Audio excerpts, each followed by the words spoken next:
সম্মানিত দর্শক, আসসালামু আলাইকুম। অনলাইন অ্যাগ্রোবিডির পক্ষ থেকে আজকে আপনাদের জন্য নিয়ে এসেছি একটি 3 মাথা auto rice mill, magic machine নামেও পরিচিত খুব এটা বাংলাদেশে।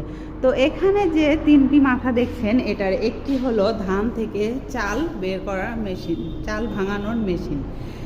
এইটা থেকে আপনি ধান দিলে ফুল ফ্রেশ একদম চাল এই পাশ দিয়ে বের হয়ে আসবে এবং যে খুদটা থাকবে সেটা এই পাশ দিয়ে বের হয়ে যাবে এবং চিকন পুরা একদম গরুর দানাদার খাদ্য যেটা সেটা এইখান দিয়ে বের হয়ে আসবে।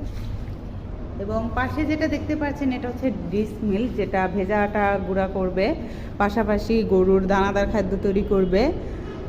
আর এই যে সামনে যেটা দেখতে পাচ্ছেন ছোট, এটা হচ্ছে গ্রাইন্ডার মেশিন। এটা দিয়ে আপনি হলুদ মরিচ থেকে শুরু করে যে কোনো মশলা শুকনা জিনিস গুঁড়া করতে পারবেন।